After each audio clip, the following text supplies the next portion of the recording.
right, let's bow our heads and pray as we get started. Our dear Heavenly Father, this afternoon as we continue our time together, we ask for your guidance and keep us in tune with how your Spirit is calling us to lead your people here at the end of time to make disciples among those who you love, those who you died for, and those you are sending us to who live in the cities. This we ask in Jesus' name, amen. There have been several good questions that have come up that do not fit within our schedule of topics. So what I'd like to do is, for this few moments, I'm going to ask or answer some of these questions. And so this will be just one short 7-minute presentation regarding some of your questions. Some of you have asked me the question, Pastor Venn, how are we able, what are some resources that we can have for urban centers of influence, right? So here I wanted to take you to just a website of how others are doing this around the world and regarding the different resources that are available to you. All right, so let's start off here by youth.adventist.org/1-year-in-mission. So here you can see how we're focusing on the cities, and we have here 1-Year-in-Mission University. And this is where you can press this button and download the documents. So let's just go there. You can press this button and watch resources. So I'm going here. You'll notice that there, at least on the screen now, there's 13, and then we keep going down, and it goes to 18, and then there's training videos. Okay, so these are some of the things where you can look at, and let's just say, here's one that many people ask me, how can we fund our mission to the cities? And so that's where I pressed the button, and my computer has just downloaded a 4-page Bible study that outlines 5 ways to fund your mission to the cities in 1-year-in-mission. And so that's where right now you can go through on how Jesus funded his urban mission, how Jesus worked with Zacchaeus and Jericho. Then we also looked here that in Luke chapter 8, verses 1 through 4, we see that several wealthy businesswomen funded Jesus' urban mission during his day, such as Joanna, the wife of Chuza, who was King Herod's steward, and others. So that's where I challenge the young people and the youth department to say, how about, are there business women in your city who could help fund your mission to the cities or your 1-year-in-mission? And that's where, we try to make it very practical. What are the needs that are going to be met in the city?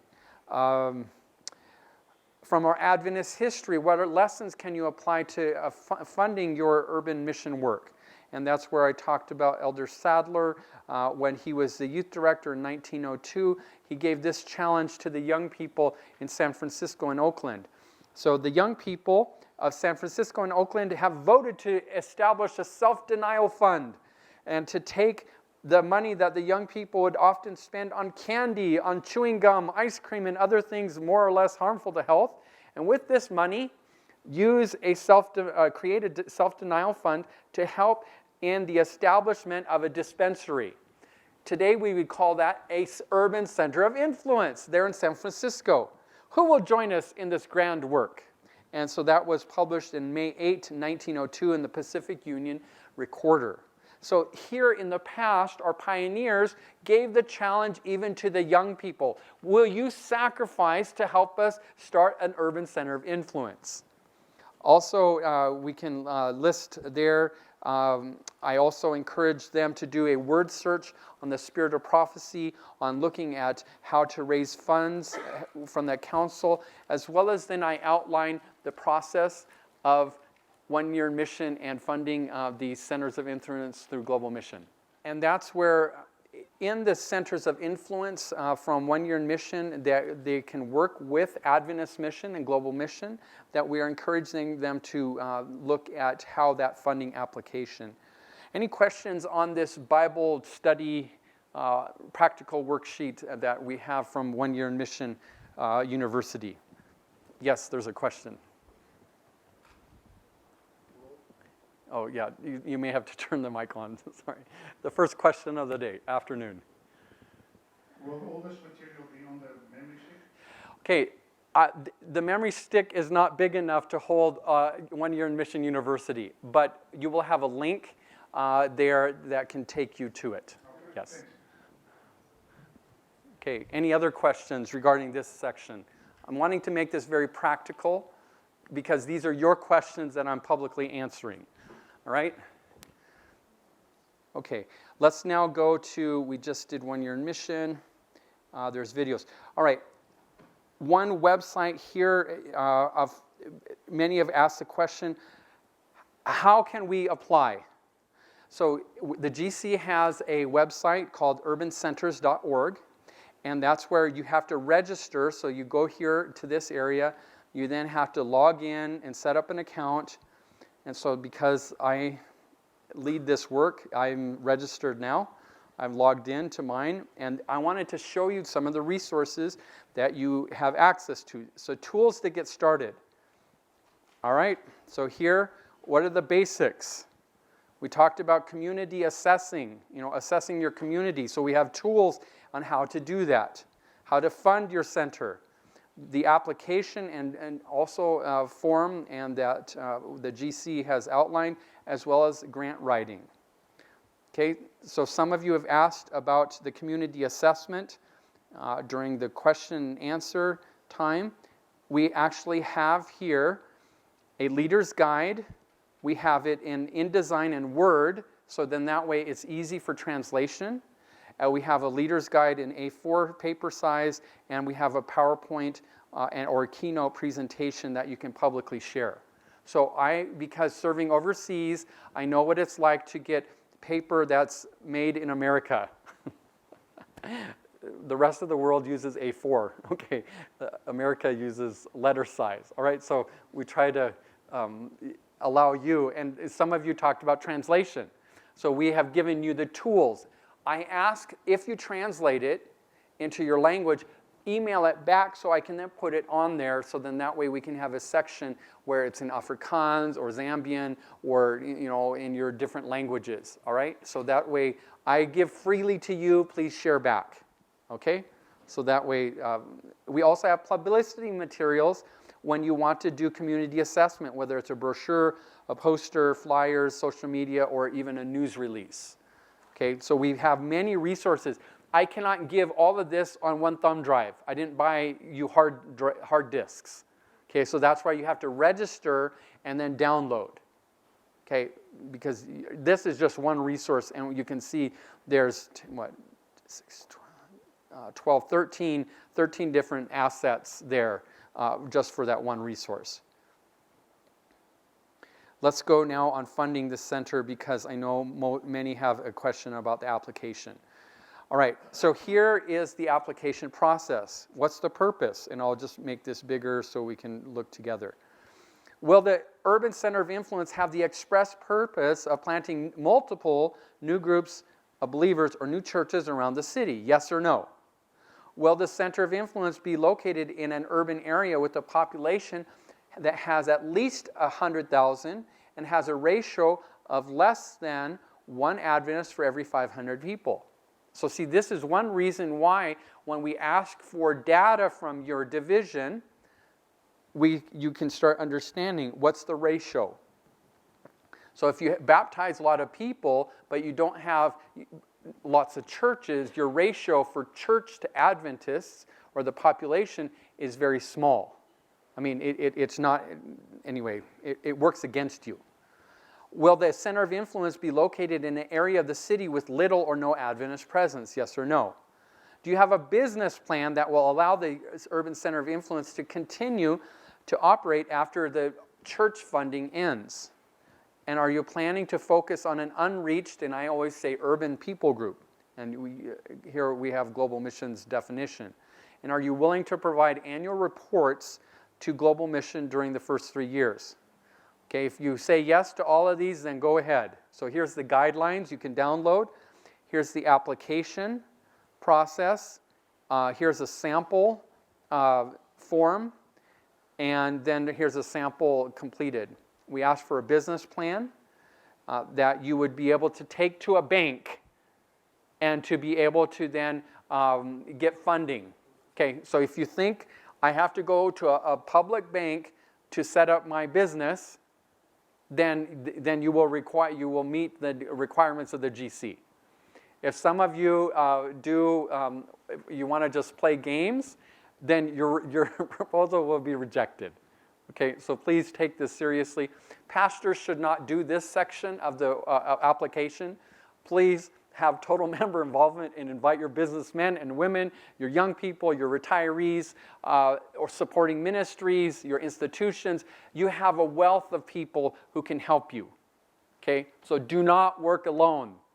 Listen to Jethro when he appealed to his son-in-law, Moses. What you are doing is not good. Okay? And then there's an approval process. Okay, so this year, as of January 1, the funding process has changed, not the application process, but how the funds are being distributed. So each year right now, I was informed the commitments that we've made to not only this center here in Philadelphia, but to the other centers around the world, our commitment at the GC level is $2 million a year right now. Okay, and so what they're doing is until the mission offering, that means the global mission offering from every division increases, they have put a $1 million cap on the Centers of Influence new projects because of the commitments that are going on. They're allocating $3 million from the GC, and right now that's broken up into tiers.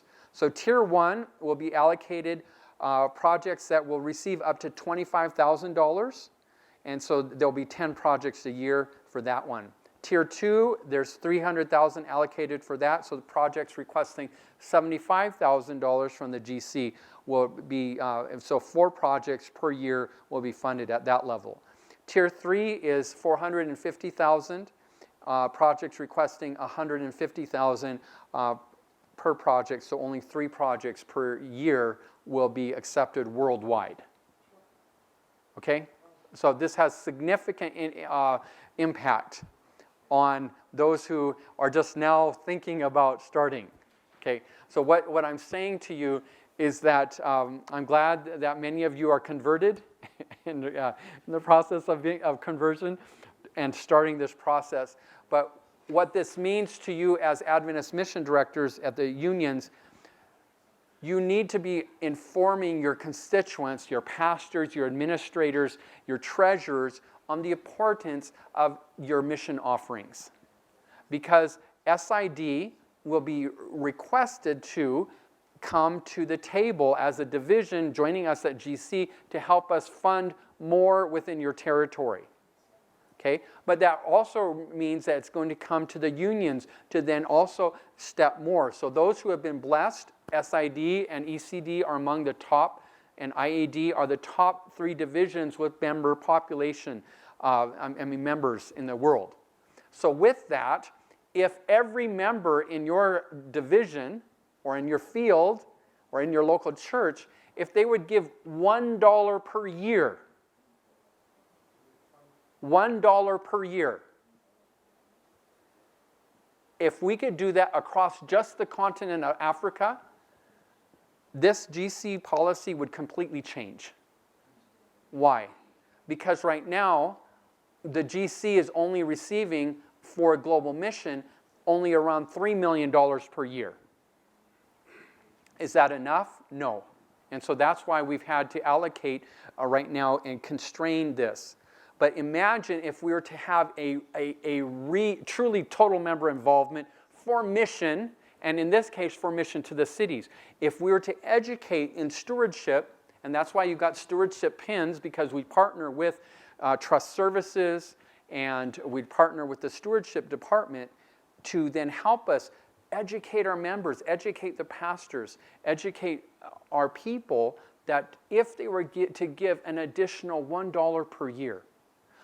Now, I learned this from Elder Gulfan at the division of SSD.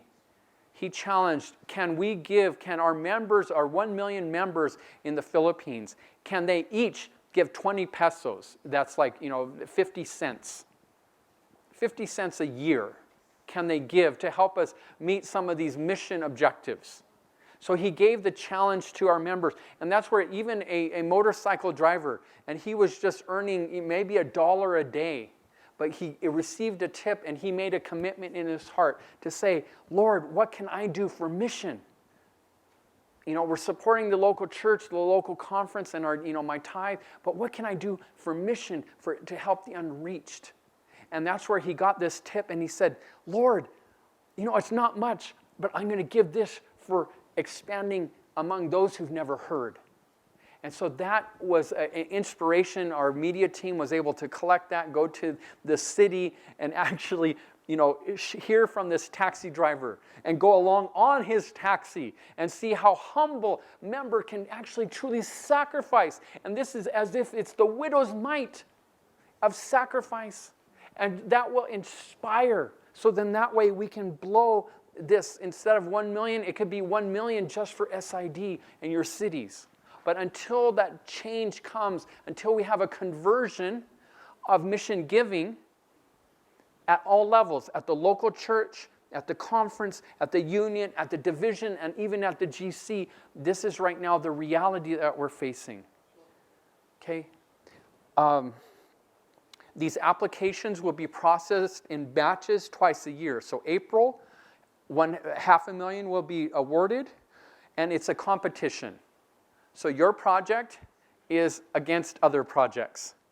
Okay, so that's where right now I need you to truly have total member involvement, bring your businessmen and women into that application process, so then that way you have a strong financial plan, a strong discipleship plan that will lead to starting.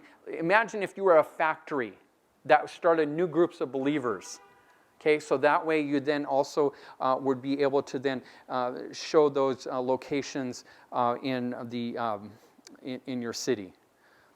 The reality, and this number 4 is for me.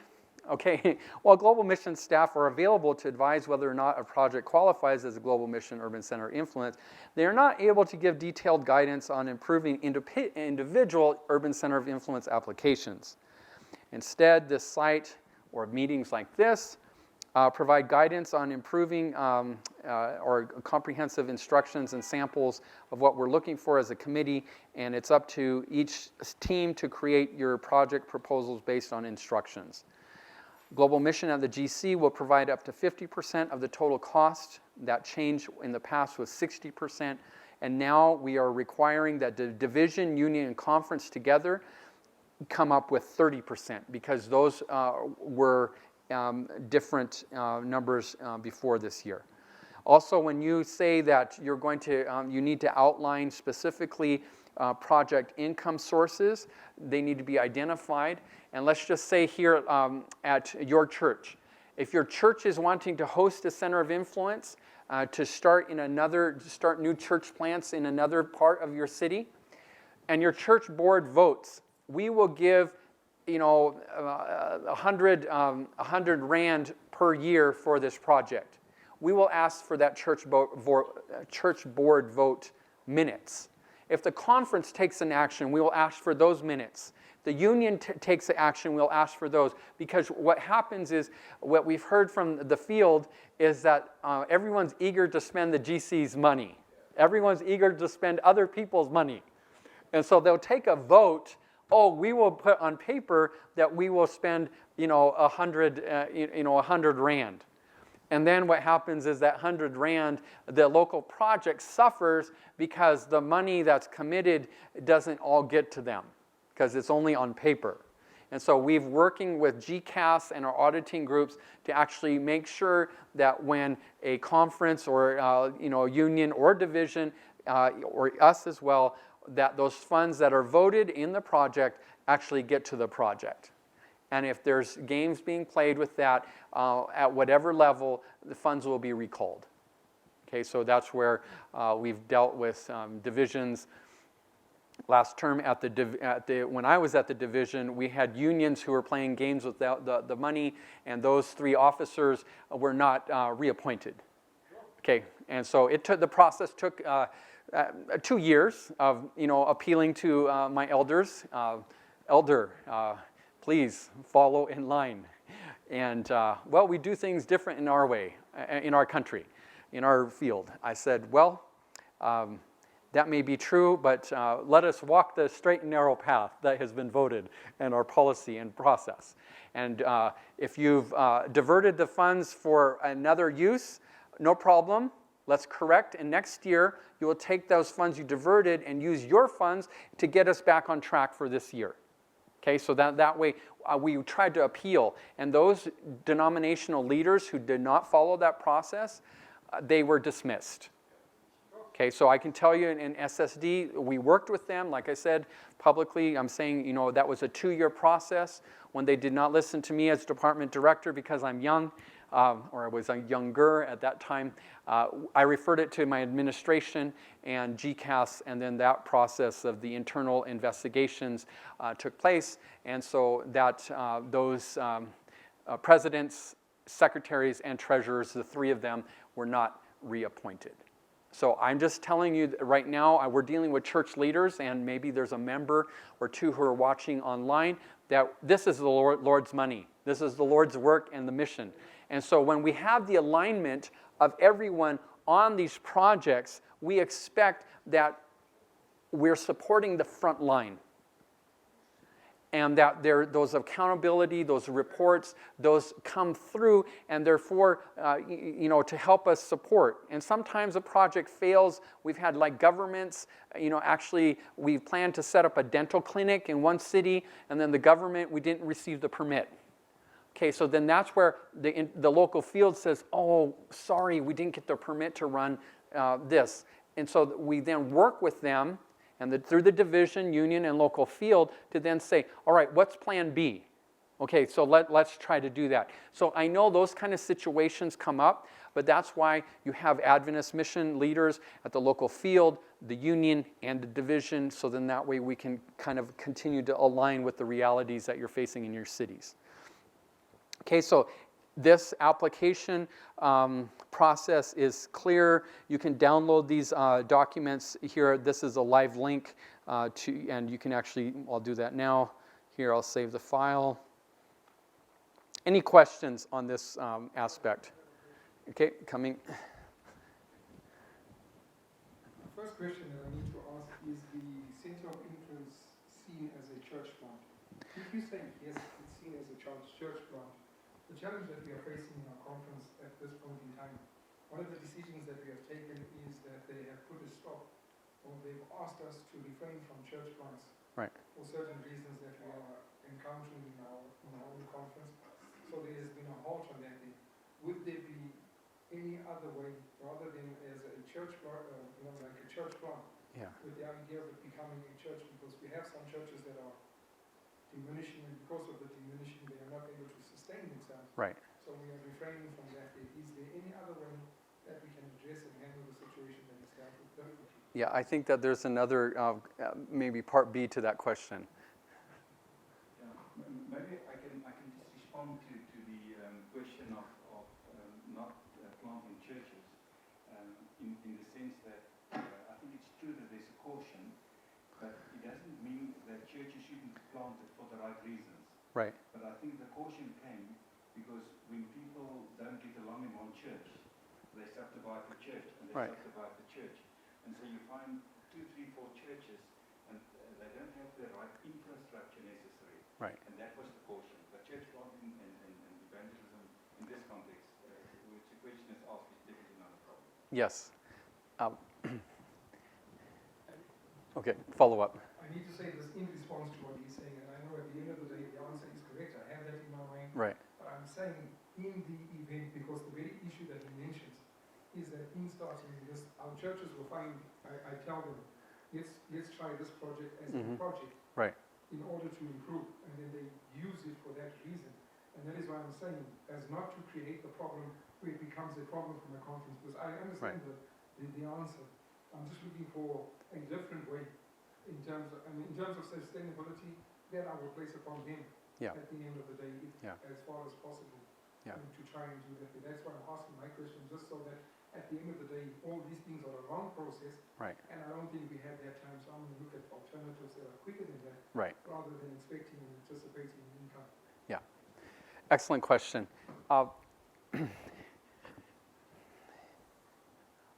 I will invite Silas to give a response on behalf of the division, but while he's coming down here, or coming to get the mic, let me look at it this way. Imagine, as I've outlined in Scripture, in the reasoning during this colloquium or this training session on centers of influence, I've tried to show you that our mandate as a people of prophecy is to go to every nation, kindred, tongue, and people. And where are the people located? In cities. And so this is where right now, rather than to foster church fighting, and that, I don't like the carpet, okay? And so there's the faction for the carpet change and the faction for keeping the carpet the way our ancestors kept it, okay? So we're not into that because those are not urban unreached people groups. The elite, the Zacchaeuses, the Bartimaeus, the demoniac, those represent urban unreached people groups of Jesus' day. And so that's where you have to identify, and part of that process is to actually assess which group are you going to focus on? Is it going to be the demoniac? Is it going to be Bartimaeus, or is it going to be Zacchaeus? And so that way you're able then to say, we are going to focus on that group rather than the internal issues of new carpet and color. Pastor Silas, from SID, is there a word on how your division deals with centers of influence and church planting? He can rephrase the question. I mean, I rephrased it just now from my understanding and collection. I'm not sure if I'm supposed to rephrase it. Yes, you get. What has happened is within, and Donnie answered my question in terms of starting other groups now. I'm starting a center of influence. In starting a center of influence, as not to impact or be remembered, was seen as a church plant. And so it will be seen, and Donnie asked that question, but in order to fast track the process, as not to, should it impact, I'm looking at the young people, and maybe a coffee bar or something in that kind of direction, where you start something, and in starting it, in its process, in moving it forward, to try and get it going, that as a church plant, because it's going to become a little church, a group. Right. In that group being established, I'm asking, is there another way of addressing it without keeping the whole church plant? As a church group, or, is there some different way of saying it? I don't know if I'm saying this correctly, but that is what I'm trying to say, because it's a people that's gathering together. They're going to be with the hope of becoming Adventists, and that is the plan that we have. Right. But as to make sure that it doesn't impact or change, I just want to make sure that there's no challenge for me. Yeah, well, can't really understand your question, because I'm not sure if you are asking if the center of influence, okay, let's say this center of influence is Right. the church plant in itself. That's what I'm saying, as a church. Okay. Yeah.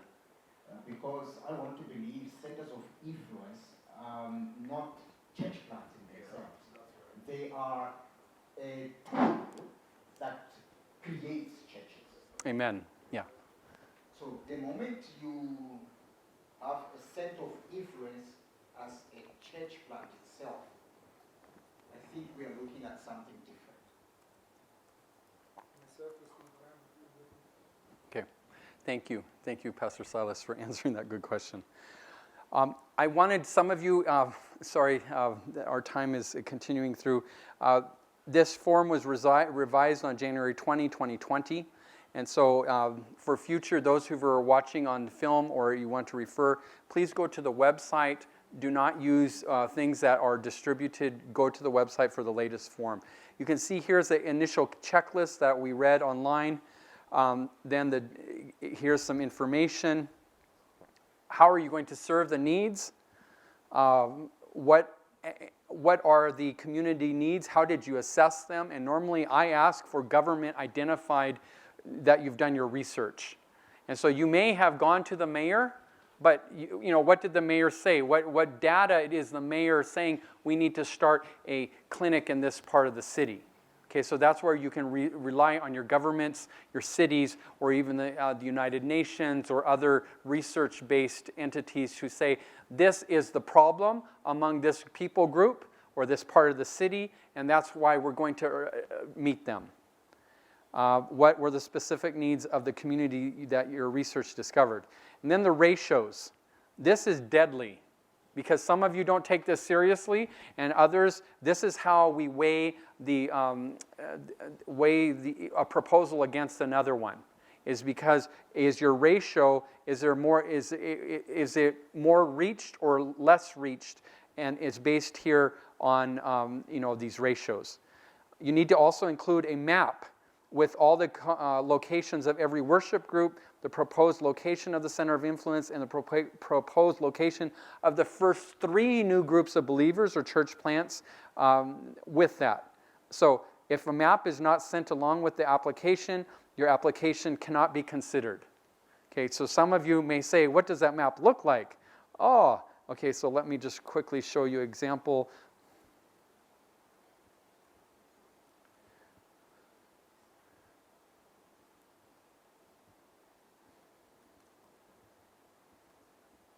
Okay, sorry. This is a working meeting. So here is actually a city, a real life city. Blue dots are Seventh-day Adventist churches. But you'll notice here on the screen that where the star is the proposed location of this urban center of influence. You can see that there's no Seventh-day Adventist churches in that part of the city. Then you can see where the first 3 new groups of believers are going to be proposed here in the south. Another one on this corridor, this city highway, and then up here on the other side of this urban park. Okay, and they have that because of their follow-up of their small groups that they're starting. Any questions on the mapping requirement? Okay, continuing on. People groups.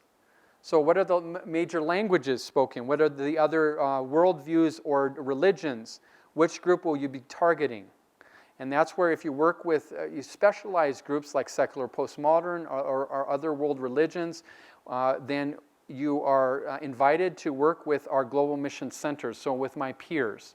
I focus on the systems of city work, which include starting new groups of believers, through centers of influence, through the outposts, through or lifestyle centers, and through what we call total member alignment and working together. So that's been my focus. I do not work with the worldviews and the other world religions because that's my counterparts. But I do partner with them for city work.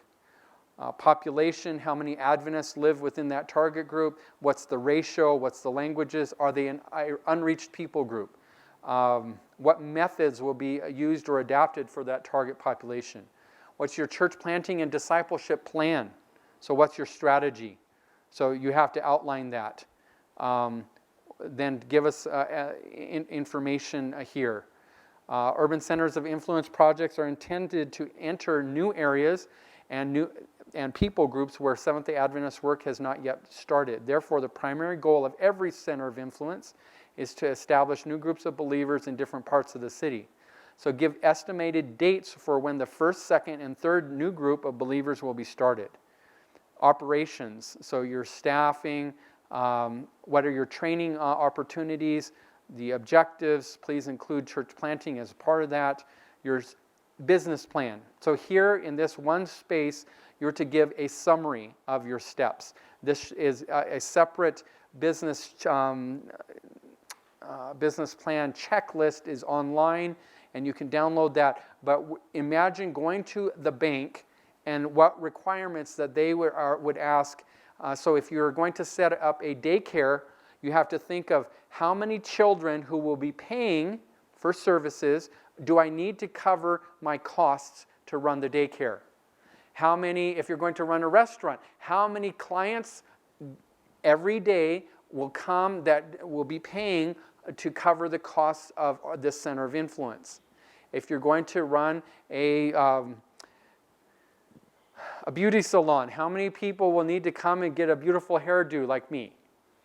Okay, you guys are sleeping. Okay, for those on the video, this is the death hour, because right now we just enjoyed a delicious lunch, and it is now that time of day when people are dead. Okay, okay, so the dead are awakening. All right. So anyway, you have to be serious about the business plan, and so that's where you can give us a short summary there. What about the facilities? And then we look at the initial or capital expenses for year one, and then the ongoing operating expenses. We ask for a 5-year summary of the plan there, and then we look at your income, of how the center of influence will generate income to cover the expenses within the first 5 years of the project. All right, and then there's a summary, and then percentages. We are tracking to see that each church denominational unit, whether it's a conference or local field, the union or division, that they are doing their share. And then the GC, and these, it's a smartphone, or it's a smart form, not phone, and the numbers will then populate themselves if you've completed it correctly. Then we request a vote from every field that includes the amount that your unit will give during that time frame. Conference, local field, the union, the division, and then there's the process. So I've done a quick overview of the latest application form, but again, because this is being recorded, I invite those who are watching and awake to go to our website, urbancenters.org, and there you can find the application tab, and you can find and download the latest form at that website. Okay. So right now, let's go to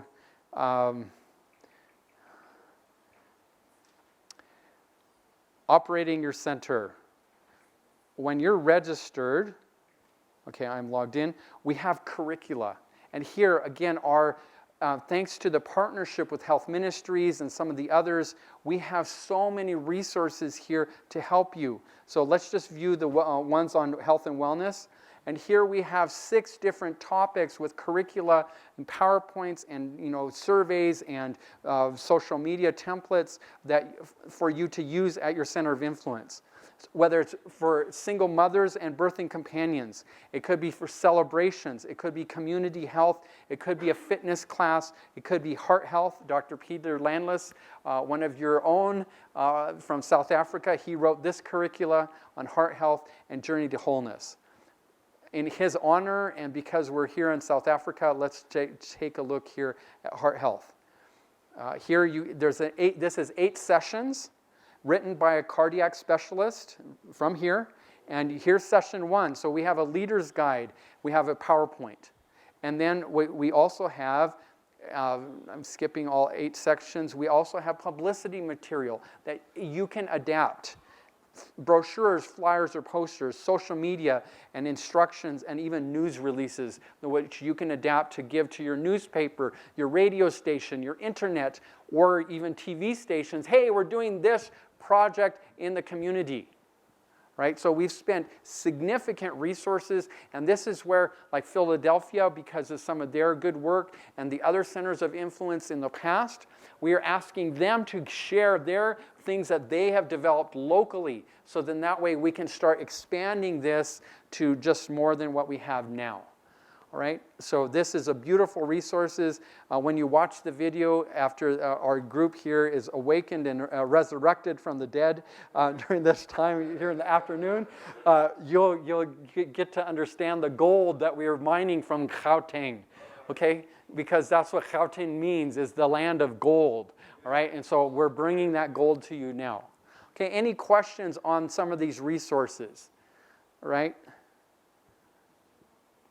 Okay, so some of you also wanted to know about Mission to the Cities. So we have an entire website that is your website that outlines what others are doing in city work, doing holistic, ongoing, from now until Jesus comes, self-sustaining ways from stories from cities around the world. So go to missiontothecities.org, and there you have many resources, and you can see latest news. Let's look here at other Life Hope centers or urban centers of influence.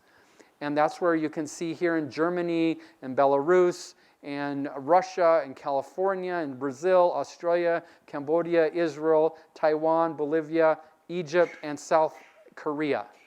So was African continent mentioned on this first page? In the future, you will be mentioned because you will be giving good stories and giving your good reports, okay? Because you started that, all right? So by faith, I look for the African continent here regarding that, okay? So there's resources here. Some of you may say, Pastor Venn, where do we find this information? Where we can pray, network? We can, how can we fundraise? What about youth? What about what can the ministers do? So here, Ministerial Association and the GC has Ministry in Motion, a TV program, and here are a few episodes that talk about this kind of work. You can listen to me talk about urban centers of influence. You can listen to Ted Wilson. You can listen to other practitioners. And in the future, I want to listen from you as the African continent about how you are carrying forward this mission to the cities. Adventist Possibilities Ministries, or Special Needs, as it was known in the past. Again, we're working integratedly. Other resources include thrift store. So here, the Washington Conference in Washington State, they have a beautiful plan, and I think they have over a dozen thrift stores that they are able to then help self-fund. And then from that, they're meeting the needs of the community, and they're working on their discipleship plans, revival, reformation, courses, certification, Global Mission Center resources, immigrant and refugee ministry ideas, comprehensive health ministry. So you get to hear from our best and brightest. If you need volunteers to help work at your centers of influence. Family ministries, children's ministries, how to deal with, all these kinds of ideas as resources. What about the vision? Let's give you, some of you may wonder, what is Pastor Venn talking about? And so here at this website, we've Uberized it and say our church members need to know what we're planning at the GC for what we're talking about Mission to the Cities. So then that way, I would love to see here in Afrikaans or in Zambian your voted document from 2013. So it's been 7 years now since that, instead of living just in the document in Secretariat office, we want to free it and let the people know, and pastors and elders and our business laity and our millennials and the entrepreneurs, we want to cast the vision of this holistic ongoing work of where we truly need total member involvement. For what purpose? For mission to the cities. All right, so that's where right now I've thank some of our fields for providing that, and I look forward in the future to seeing your language on this website for download. Anyway, to be continued. Any other questions regarding this website from those who are awake? All right? Okay, very good. Let's go on. The Global Mission Urban Center, I have here a website that focuses on working in the city. So this is different than urban centers of influence.